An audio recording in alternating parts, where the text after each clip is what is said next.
السلام علیکم ورحمۃ اللہ وبرکاتہ۔ میں زبیر ہاشمی پروگرام فرمان الہی کے ذریعے آپ سبھی ناظرین کا دل کی گہرائیوں سے خیر مقدم کرتا ہوں۔ ناظرین، پچھلے ایپیسوڈ میں ہم نے سورہ صاد کی آیت نمبر 15 سے 40 تک تلاوت اور اس کا ترجمہ سننے کا شرف حاصل کیا۔ آج ہم اپنے اس ایپیسوڈ میں سورہ صاد کی آیت نمبر 41 سے 88 تک تلاوت اور اس کے ترجمے کو شامل کریں گے۔ کل تلاوت کی گئی آیتوں میں ہم نے حضرت داؤد علیہ السلام، پھر آپ کے صاحبزادے حضرت سلیمان علیہ السلام کے بارے میں سنا۔ آج کی تلاوت میں حضرت ایوب علیہ السلام اور دیگر نبیوں کا مختصر سا تذکرہ کیا گیا۔ حضرت ایوب علیہ السلام یہ اللہ کے برگزیدہ نبی تھے۔ اللہ سبحانہ وتعالی نے انہیں کئی تکالیف مصیبتوں سے آزمایا۔ اب یہاں پر یہ بتلایا گیا کہ حضرت ایوب علیہ السلام کو ہر طرح کی تکلیف دی گئی ہے۔ اسی حالت میں آپ کی اولاد بھی فوت ہو چکی، آپ کے باغات کھیت بھی برباد ہو چکے ہیں، آپ کا سارا جسم پھوڑوں سے بھر چکا ہے۔ الغرض ہر قسم کی تکلیف آپ کو دی گئی ہے، لیکن آپ ان تمام تکالیف پر برداشت کرتے رہے۔ کسی قسم کی رب تبارک و تعالی سے کوئی شکایت نہیں کی، کوئی گلہ و شکوہ نہیں کیا، بلکہ اللہ سبحانہ و تعالی سے یہی دعا کرتے رہے کہ اے الہ العالمین، شیطان نے مجھے بہت تکلیف اور دکھ پہنچایا ہے، مجھ کو اس سے دور فرما دے۔ تو اللہ سبحانہ و تعالی نے ایک بار یہ حکم فرمایا کہ اے ایوب علیہ السلام، آپ اپنے پیروں کو زمین پر ماریے۔ تو اللہ سبحانہ و تعالی کے حکم سے حضرت ایوب علیہ السلام اپنے پیروں کو زمین پر مارتے ہیں۔ قدرت الہی سے ایک چشمہ جاری ہو جاتا ہے اور اس چشمے سے آپ غسل فرماتے ہیں اور اسے پانی نوش فرما لیتے ہیں۔ اس کے ذریعے آپ کا سارا جسم تندرست ہو جاتا ہے، ساری بیماریاں آپ کی غائب ہو جاتی ہیں۔ اللہ سبحانہ و تعالی اس آزمائش میں اور اس امتحان کے بعد آپ کو اولاد بھی عطا فرماتا ہے۔ اب اس کے بعد یہ بھی بتلایا جا رہا ہے کہ حضرت ایوب علیہ السلام سے جتنے لوگ دور ہو چکے تھے وہ تمام کے تمام قریب آ گئے، اور آپ کے باغات جو کھیتیاں برباد ہو چکی تھی وہ پھر سے ہریالی سرسبز و شادابی میں بدل گئی ہے۔ اب یہاں پر ہمیں یہ بتلایا جا رہا ہے کہ اللہ سبحانہ و تعالی اپنے بندوں سے جب محبت کرتا ہے، چاہنے لگتا ہے، تو ان کو تکالیف میں آزماتا ہے۔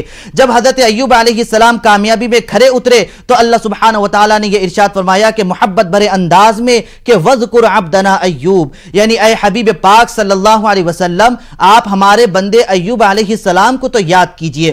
تو ناظرین، اس واقعے سے ہمیں یہ درس مل رہا ہے، یہ عبرت مل رہی ہے کہ جب کسی بندے کو کسی پریشانی کے ذریعے یا مشقت کے ذریعے آزمایا جاتا ہے، کسی مصیبت میں آزمایا جاتا ہے، تو یہ وقتی طور پر ہوتا ہے۔ اگر کوئی بندہ اس پر صبر کرے گا، اس وقت صبر کے دامن کو مضبوطی سے تھامے رہے گا، تو یقیناً وہ بندہ کامیاب و کامران ہو جائے گا اور اللہ کے محبوب و مقرب بندوں کی فہرست میں شامل ہو جائے گا۔ تو ناظرین، اس کے متعلق اور معلومات حاصل کرنے اور اس پر عمل کرنے کے لیے سنتے ہیں تلاوت اور اس کا ترجمہ۔ ترجمہ کلام پاک۔ اعوذ باللہ من الشیطان الرجیم،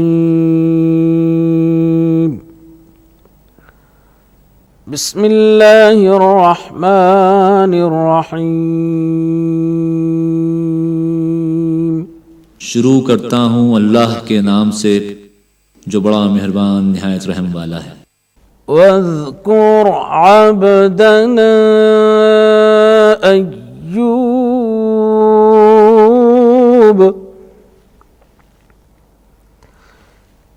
اذ نادى ربه انی مسنی الشیطان بنصب وعذاب۔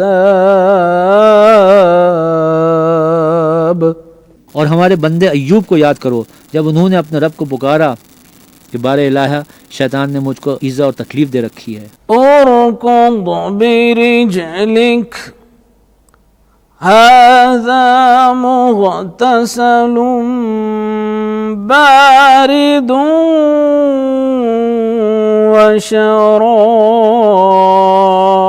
وشراب ووهبنا له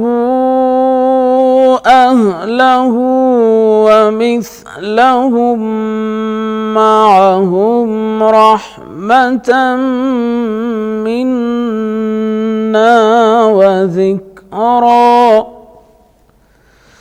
وذكرى لأولي الألباب۔ ہم نے کہا زمین پر لات مارو، دیکھو یہ چشمہ نکل آیا، نہانے کو ٹھنڈا اور پینے کو شیریں، और हमने उनको अहलो अयाल और उनके साथ उनके बराबर और बख्शे। ये हमारी तरफ से रहमत और अक्ल वालों के लिए नसीहत थी। وخذ بيدك ضغثا فاضرب به ولا تحنث إنا وجدناه صابرا نعم العبد إنه أواب। और अपने हाथ में झाड़ू लो और उससे मारो और कसम न तोड़ो, बेशक हमने उनको साबित कदम रखा और वो बहुत खूब बंदे थे, बेशक वो रुजू करने वाले थे। واذكر عبادنا إبراهيم وإسحاق ويعقوب أولي الأيدي والأبصار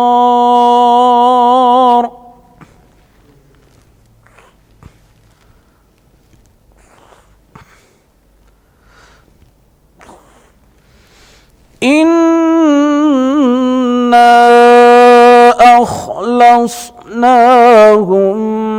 بخالصة ذكر الدار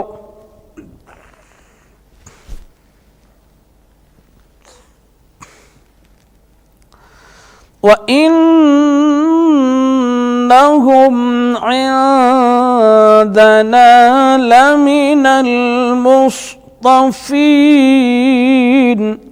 और हमारे बंदों में इब्राहीम और इसहाक और याकूब को याद करो जो क़ुव्वत वाले और साहब नज़र थे। हमने उनको एक सिफत ख़ास आखिरत के घर की याद से मौसूफ़ किया था। وإنهم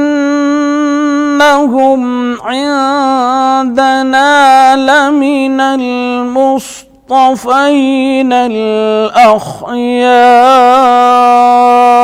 الأخيار واذكر إسماعيل واليسع وذا الكفل وكل من الأخيار। और वो हमारे नज़दीक मुंतखब और नेक लोगों में से थे। और इस्माइल और इलियास और जुल्किफ्ल को याद करो, वो सब नेक लोगों में से थे। هذا ذكر وإن للمتقين لحسن مآب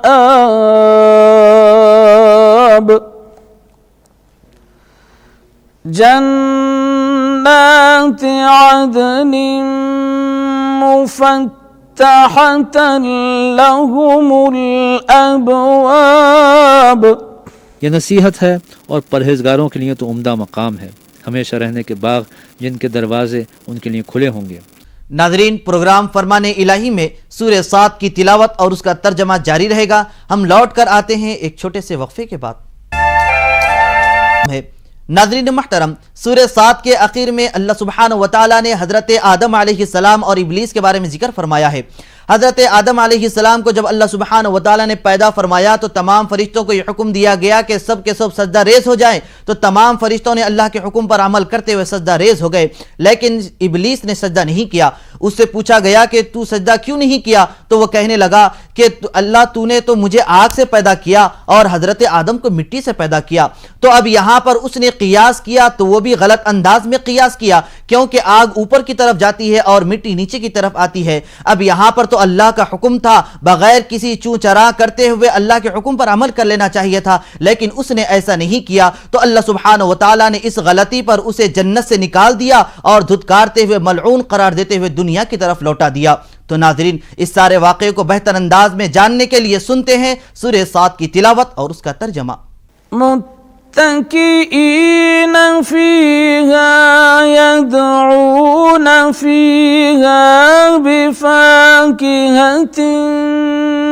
कसीरतिन व शराब وعندهم قاصرات الطرف أتراب هذا ما توعدون ليوم الحساب. उसमें तकिया लगाए बैठे होंगे और खाने पीने के लिए बहुत से मेवे और शराब मंगाते रहेंगे, और उनके पास नीची निगाह रखने वाली और हम उम्र औरतें होंगी। ये वो चीज़ें हैं जिनका हिसाब के दिन के लिए तुमसे वादा किया जाता था। إن هذا لرزقنا ما له من نفاد هذا وإن للطاغين لشر مآب جهنم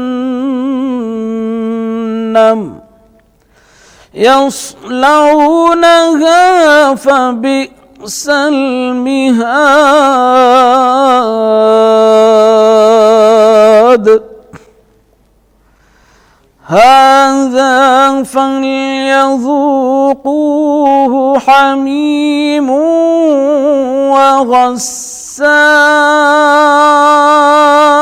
وغساق وآخر من شكله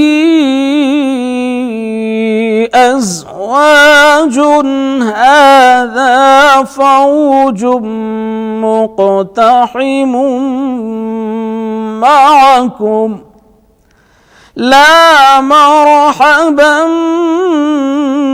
بهم إنهم صالوا النار. यह हमारा रिस्क है जो कभी ख़त्म नहीं होगा। ये नेमतें तो फरमाबरदारों के लिए हैं और सरकशों के लिए बुरा ठिकाना है, यानी दोज़ख जिसमें वो दाखिल होंगे और वो बुरी आरामगाह है। ये खौलता हुआ गर्म पानी और पीप है, अब इसके मज़े चखें। और इसी तरह के और बहुत से अजाब होंगे। ये एक फ़ौज है जो तुम्हारे साथ दाखिल होगी, उनको खुशी ना हो, ये दोज़ख में जाने वाले हैं। قالوا بل أنتم لا مرحبا بكم أنتم قدمتموه لنا فبئس القرار. قالوا ربنا من قدم لنا هذا فزده عذابا ضعفا في النار.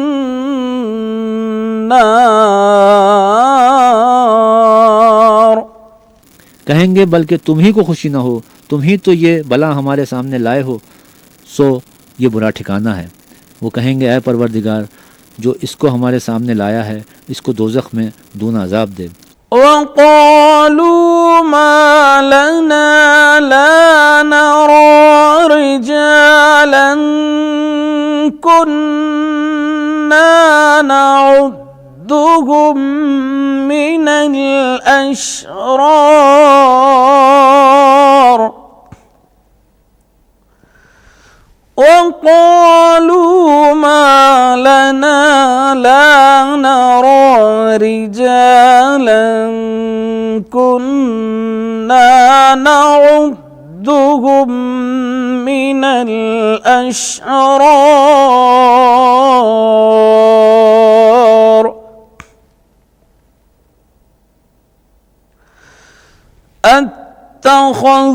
أتخذناهم سخريا أم زاغت عنهم الأبصار إن ذلك لحق تخاصم أهل النار.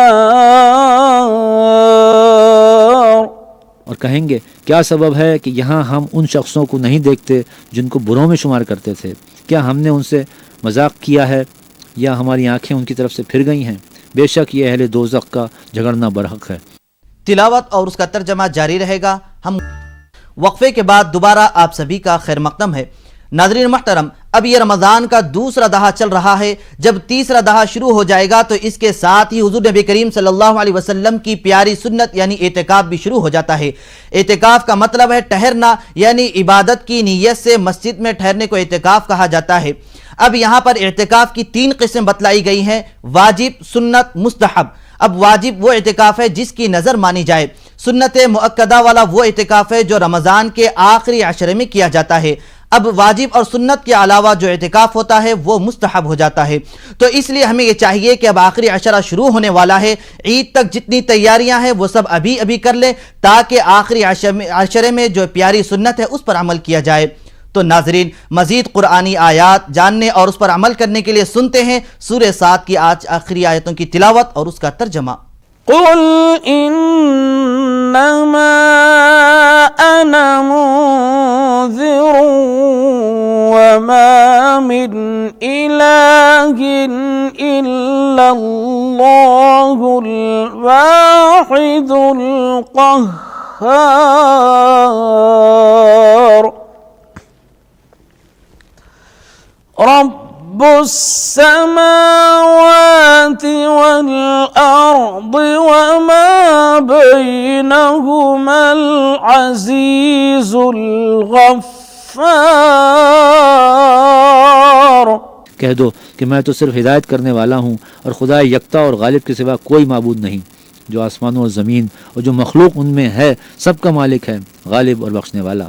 कुल हुवा नबउन अज़ीम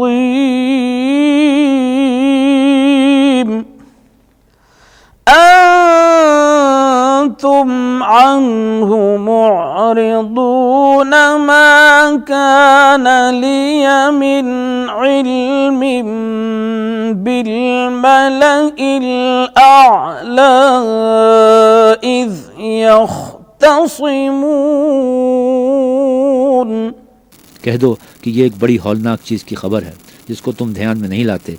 मुझको ऊपर की मजलिस वालों का जब वो झगड़ते थे कुछ भी इल्म न था। यूहा इलय्या इल्ला अन्नमा अना नज़ीरुम मुबीन।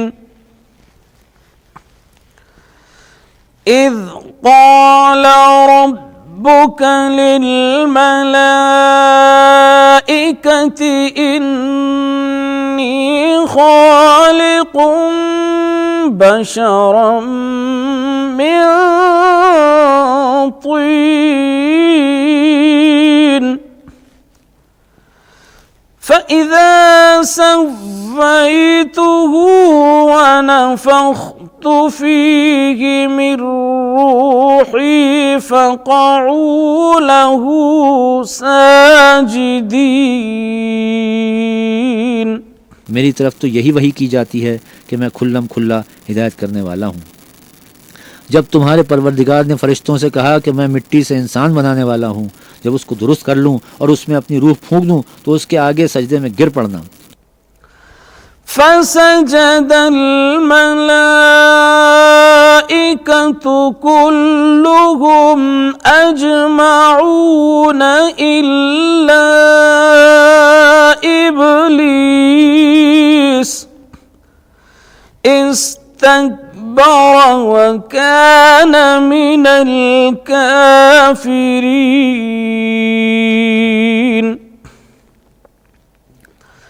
قال يا إبليس ما منعك أن تسجد لما خلقت بيدي أستكبرت أم كنت من العالين। तो तो तमाम फरिश्तों ने सजदा किया मगर शैतान अकड़ बैठा और काफिरों में हो गया। अल्लाह ने फरमाया कि ए इब्लीस, जिस शख्स को मैंने अपने हाथों से बनाया उसके आगे सजदा करने से तुझे किस चीज़ ने मना किया? क्या तू गुरूर में आ गया या ऊंचे दर्जे वालों में था? قال أنا خير منه خلقتني من نار وخلقته من طين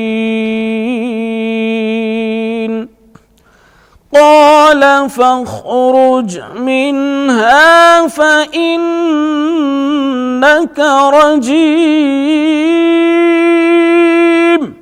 बोला कि मैं उससे बेहतर हूँ कि तूने मुझको आग से पैदा किया और इसे मिट्टी से बनाया।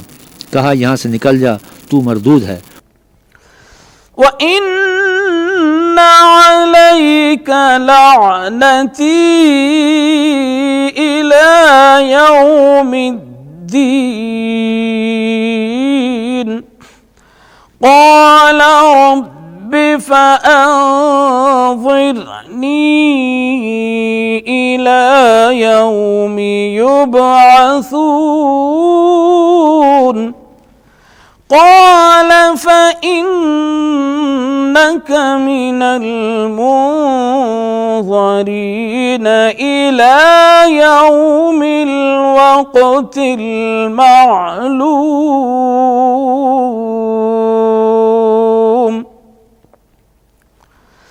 قال فبعزتك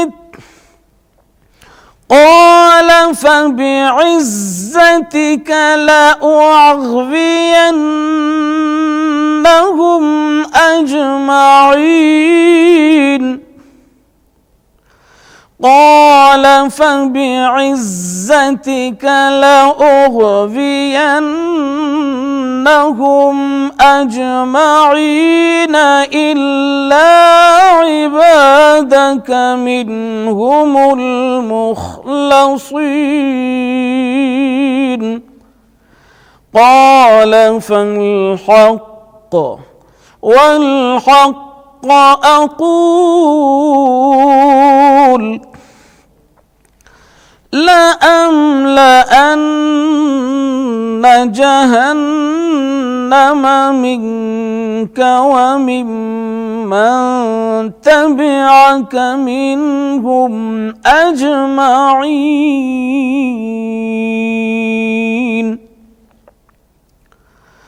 قل ما أسألكم عليه من أجر وما أنا من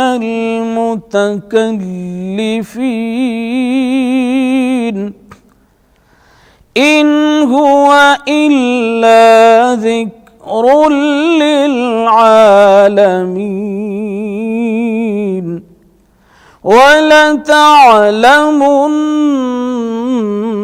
نبأه بعد حين